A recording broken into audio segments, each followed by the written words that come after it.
Oi, pessoal. Hoje eu vou apresentar os resultados que eu obtive referentes à prática de predição funcional baseada em sequência. Aqui, inicialmente, está o PDF da primeira prática, a tabela com os resultados do BLAST.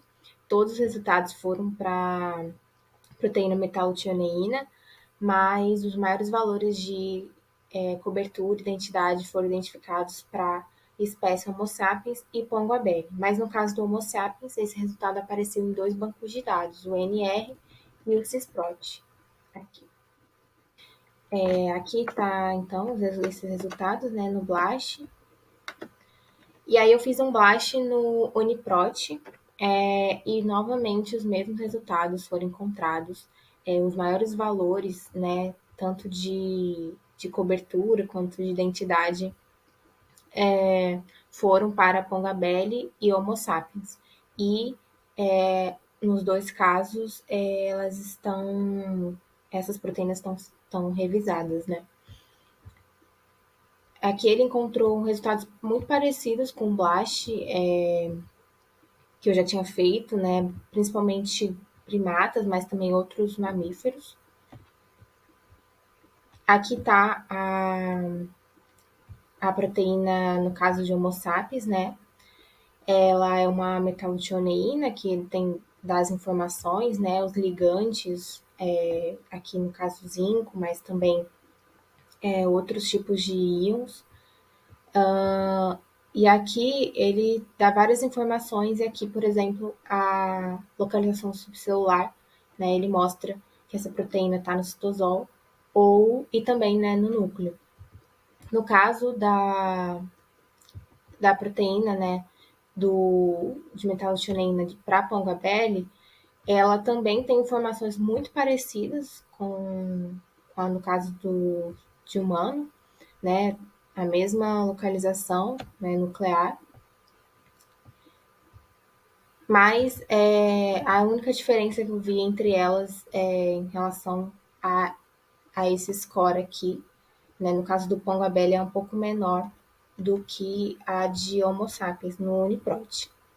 Falando sobre localização celular, quando eu fiz a predição a partir da sequência no banco de dados PSORT, eu obtive resultados um pouco contraditórios em relação ao Uniprot, já que aqui a maior parte dos resultados foram para a localização extracelular, né? E a identidade também foi maior para essa localização aqui. Então, nesse caso, eu não consegui chegar a um consenso, né? Porque os dois foram contraditórios, mas continuando, eu fiz também tentei fazer a predição no COG, mas eu não consegui, eu tive um problema. Então aqui quando eu coloco metallothioneína no buscar, ele fica assim e não sai disso. Já tentei diversas vezes, então eu acabei desistindo do COG, que não funcionou para mim. Aqui no Prefan, a partir da sequência, eu obtive esse resultado da família metallothioneína. Clicando aqui, ele dá mais informações, ele dá informações do Wikipedia. Então, essa função, né, ela bateu bastante com o Uniprot, né, uma família de proteínas ricas em cisteína, que se ligam a íons de metais pesados, né, como zinco, cobre, entre outros metais. No Psypred, a partir da minha sequência, eu obtive esse resultado. Não teve muitas informações, né, outras estruturas, mas eu refiz várias vezes e esse foi o resultado. Esse cinza eu fiquei bastante confusa sobre qual dessas três categorias seria, mas eu acredito que seja coil, né? Porque aqui embaixo no cartoon ele também mostra essa estrutura, na legenda, que seria essa linha cinza. Coils são como se fossem ligantes, né? Eles ligam as estruturas da proteína. eu não sei explicar. Mas basicamente foi isso. No string, esse foi o resultado, foi a interação da minha proteína com outras proteínas, no caso aqui MT2. Então, a partir da sequência, ele também teve esse resultado de uma metallothioneina 2. Eu achei bem interessante esse diagrama, e ele mostra aqui esse azul claro, ele fala aqui que são proteínas homólogas. Achei bem interessante, porque são metallothioneínas também, MT1. Então, e aí ele mostra também interações com outros metais, com outras, desculpa, proteínas, que também estão envolvidas, por exemplo, no metabolismo de metais. Aqui, por exemplo, MTF, que é um fator de transcrição. E aí, aqui ele também deu o organismo Homo sapiens, né? Então, a partir da minha sequência, eu também tive esse resultado nesse banco de dados. Bom, aqui na Interpro, a partir da minha sequência, eu obtive também um resultado apontado para a família de proteínas de metallothioneínas.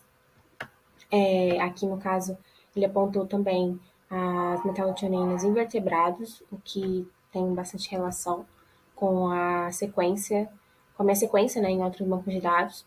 E aqui ele mostra essa interação entre vários bancos de dados, ele faz essa conexão, né? Aqui, por exemplo, tá família, e aí ele traz de outros também de outros bancos de dados, aqui, por exemplo.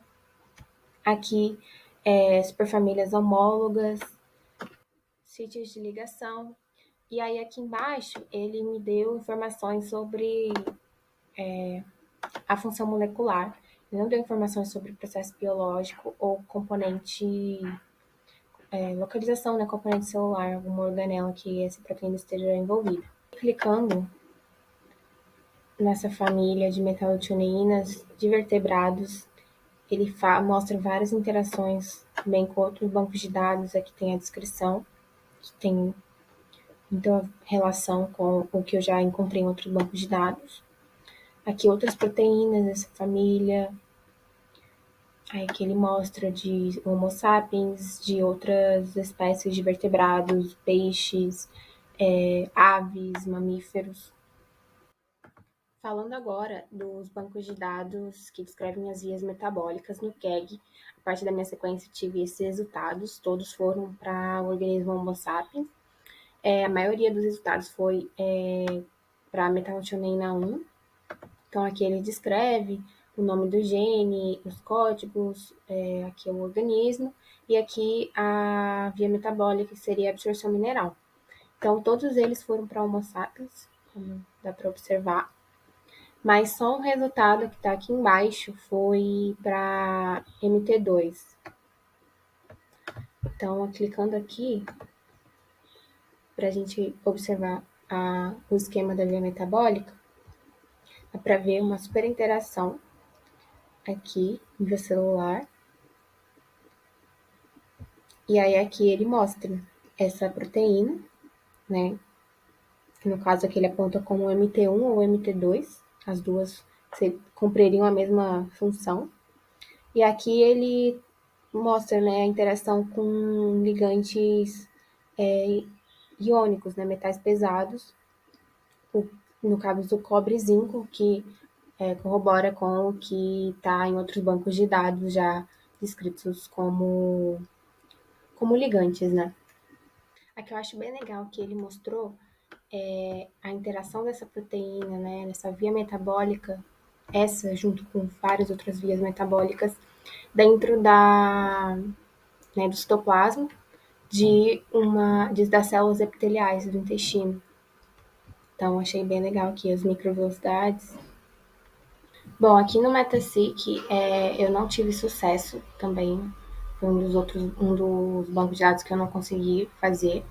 Eu coloco aqui a minha sequência de proteína, né? E quando eu dou search, aí tá carregando, aparece uma mensagem de erro. Então eu não consegui fazer com o MetaSeq. Bom, aqui no Smart para a gente ver os domínios, né, das proteínas a partir das sequências. E aqui metallothioneína de Homo sapiens, então eu vou clicar nessa. E aqui ele mostra a estrutura, né, os domínios, né, dessa proteína. Aqui ele só mostrou esse domínio aqui, uma região de baixa complexidade. E aqui ele mostra a interação com o string. Esse diagrama foi bem diferente do que eu obtive no string. Não sei porque, achei curioso isso. Tipo, são outras proteínas, então muito mais interações. Quando eu coloco aqui o ID dessa proteína, no caso de Homo sapiens, ele me dá praticamente o mesmo resultado que com a sequência.